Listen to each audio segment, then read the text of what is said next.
आप सभी का स्वागत है अन्वेषण आईएएस के इस मंच पर। आज हम इस वीडियो के बारे में चर्चा करेंगे और ये टॉपिक जैसे आप लोगों ने थंबनेल में देखा होगा, लैटरल एंट्री को लेके। इस लैटरल एंट्री पहले भी एक बार चर्चे में थी कुछ साल पहले। इस बार फिर से चर्चे में है और खास करके जो मेंस आ रही है, यूपीएससी मेंस, उसमें सवाल पूछे जा सकते हैं। लास्ट टाइम जब भी ये चर्चे में थे उसमें भी सवाल पूछे गए थे मेंस में। इस बार पूछे जाने की भी संभावना है। तो आइए बात करते हैं इस टॉपिक के बारे में और डिटेल जानकारी हम लेने की कोशिश करेंगे। ये लैटरल एंट्री है क्या, इसके मेरिट्स क्या है, डीमेरिट्स क्या है, और ये न्यूज़ आने के बाद इतनी ज़्यादा कंट्रोवर्सी क्यों हुई है, उसके बारे में भी चर्चा करेंगे। वीडियो को शुरू करने से पहले मैं आपको आ, बता दूंगा कि आप लोगों ने जैसे अन्वेषण आईएएस के ऊपर जो भरोसा आपने दिखाया है, समय के पाबंदी की वजह से बहुत ज़्यादा हम लोग उस पे वीडियोस नहीं डाल पा रहे हैं। इसलिए पूरी अन्वेषण प्लेटफॉर्म से, परिवार की तरफ से मैं आपसे माफ़ी मांगना चाहूँगा। बट कोशिश जारी है जो कि इम्पोर्टेंट टॉपिक्स आती रहती न्यूज़ में, उसके बारे में एक डिटेल एनालिसिस आप तक पहुँचाने के लिए, ताकि आपको इन्फॉर्मेशन मिलती रहे। आइए शुरू करते हैं। और शुरू करने से पहले मैं ये कह दूं आपको, ये वीडियो अच्छा लगेगा तो लाइक करें, शेयर करें, सब्सक्राइब जरूर करें हमारे चैनल को। आइए शुरू करते हैं। देखिए, जैसे अभी अगस्त 17 तारीख को यूपीएससी के द्वारा एक एडवर्टीजमेंट निकलती है और उस एडवर्टीजमेंट में लगभग 45 लगभग पोस्ट के लिए ये एडवर्टीजमेंट निकलती है। और वो पोस्ट जो है वो लगभग डायरेक्ट रिक्रूटमेंट जो है वो की जाएगी 24 केंद्र सरकार के मंत्रालय में। और जो पोस्ट होंगे वो जॉइंट सेक्रेटरी लेवल पे, डायरेक्टर और डिप्टी सेक्रेटरी लेवल पे की जाए। और आपको जैसे पता है, यूपीएससी यानी कि यूनियन पब्लिक सर्विस कमीशन जो रिक्रूटमेंट करती है, जैसे आईएएस की प्रीलिम्स, मेंस और इंटरव्यू, ये सारा प्रोसेस ना होके सीधा के सीधा करियर बेसिस पे ही इस पे डायरेक्ट रिक्रूटमेंट हो रही है। और जो कॉन्सेप्ट अभी न्यूज में आ रही है, जो कॉन्सेप्ट अभी बातें हो रही है, वो जिसको लैटरल एंट्री बोला जा रहा है, ये लैटरल एंट्री कुछ ऐसे ही है। जिस पोस्ट में एक कैंडिडेट एग्जाम देके पास करके और धीरे धीरे प्रमोट हो के पहुंचती है, वहां पे सीधे डायरेक्टली जो हायरिंग के प्रोसेस में जो जिस करियर के बेसिस पे ही वहां पे नियुक्त किया जाएगा जॉइंट सेक्रेटरी, डायरेक्टर और डिप्टी सेक्रेटरी लेवल पर। इसलिए इसको लैटरल एंट्री कहा जा रहा है।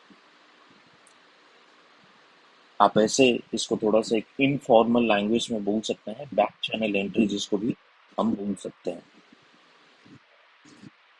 और दूसरी बात, ये जो हायरिंग प्रोसेस है ये लगभग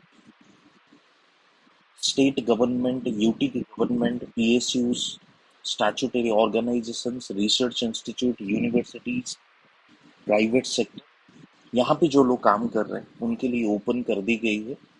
एक्सपीरियंस के बेसिस पे उनको वो लोग फॉर्म लेके आवेदन कर सकते हैं।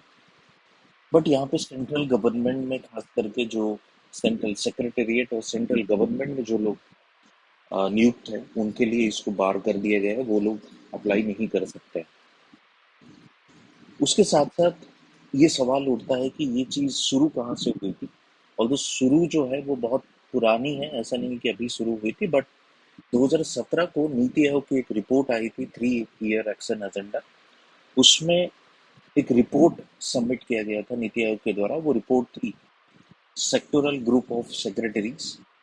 और इस रिपोर्ट में कहा गया था कि मिडिल और सीनियर मैनेजमेंट लेवल पे सरकार में, सरकारी तंत्र में, नौकरशाह में कुछ ऐसे लोगों को भी इंडक्ट किया जाए जो डिफरेंट फील्ड से जुड़े हुए हों, जो कि सिर्फ और सिर्फ आईएएस या उस लेबल पे ना हो, दूसरे फील्ड के एक्सपीरियंस्ड पर्सनल्स जो हैं वो आए और उनकी एक्सपीरियंस और उनकी जो खास करके अनुभव है वो सरकार के साथ शेयर करे और काम करे।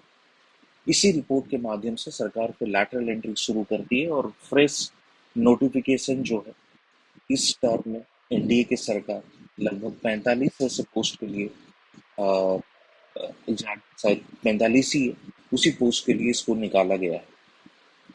और यदि टेन्योर की बात करेंगे, टेन्योर अब खास करके देखेंगे कि 3 साल की कॉन्ट्रैक्ट होती है और 2 साल की एक्सटेंशन बाद में की जा सकती है। अब चलते हैं देखते हैं ये यदि लैटरल एंट्री है उसमें फायदा क्या है सरकार को, सरकार इतनी इंटरेस्टेड क्यों है लैटरल एंट्री के लिए, क्योंकि एक यूपीएससी जैसी संवैधानिक संस्था है जो हर साल रिक्रूटमेंट कर रही है, बट फिर भी हमें लैटरल एंट्री की जरूरत क्या पड़ी।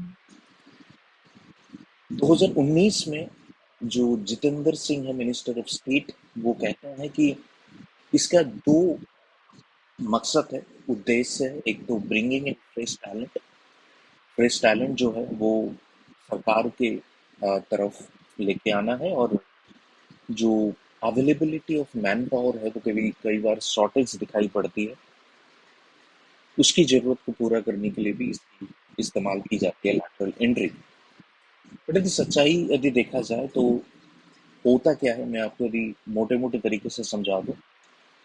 जो आईएएस की लेवल पे जो हायरिंग होती है या अदर एग्जाम के थ्रू जो हायरिंग होती है, तो वो खास करके इसको, या खास करके सिविल सर्विस के थ्रू यदि आप बोलोगे तो हम ये कहते हैं कि this is what we call jack of all trade. कोई भी स्पेशलाइजेशन नहीं होती है। बट आज कल की जो गवर्नेंस स्ट्रक्चर है वो थोड़ा सा कॉम्प्लेक्स होता जा रहा है।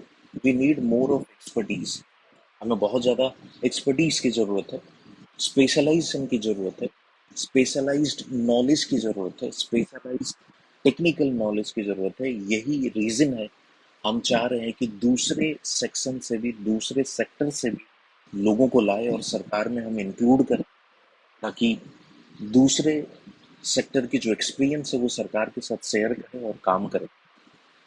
ऑब्जेक्टिव है बेहतर गवर्नेंस प्रोवाइड करना।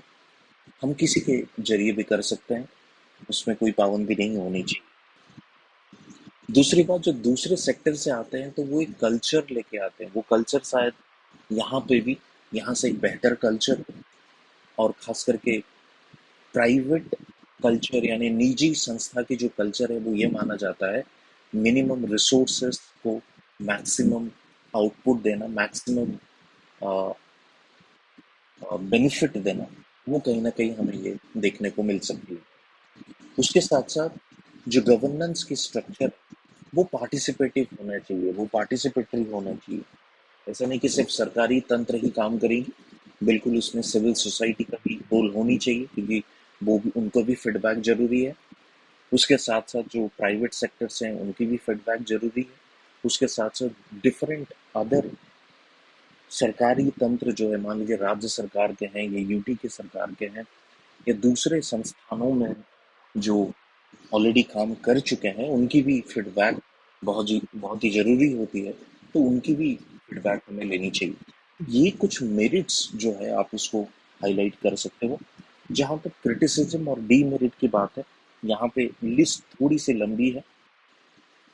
पहले देखिए, अभी रिसेंटली सारे पॉलिटिकल पार्टीज की तरफ से ये आया हुआ है कि इसमें रिजर्वेशन क्यों नहीं है। यदि आपने 40-50 जो भी आप सीटें निकाले हैं, तो इसमें 50% तो जो बैकवर्ड कम्युनिटीज हैं, SC ST OBC, उनके लिए रिजर्व होनी चाहिए। बट यहाँ पे वो रिजर्वेशन नहीं है। दूसरी बात, ये अटैक हो रही है कि इसी तरह से सरकार कोशिश ये कर रही है कि रिजर्वेशन को खत्म कर दिया जाए। तीसरी बात ये हो रही है कि लैटरल एंट्री के जरिए जो सरकारी नौकरियां हैं या सरकारी संस्थानों हैं उसको भी धीरे धीरे क्या हम प्राइवेटाइज करने की कोशिश कर रहे हैं, ये भी एक सवाल बिल्कुल उठाया जा रहा है। दूसरी बात यह है कि जब यूपीएससी एक संवैधानिक संस्था, उसको ये जिम्मा दे दिया गया है कि आप हर साल एक एक स्टैंडर्ड ऑपरेटिंग प्रोसीजर जिसको हम लोग बोलते हैं, SOP बोलते हैं, या एक नॉर्मल या एक आप ये बोल सकते हो एक फॉर्मेट बना हुआ है, उस फॉर्मेट के जरिए ही हायरिंग या रिक्रूटमेंट प्रोसेस होती है, सिलेक्शन प्रोसेस होती है।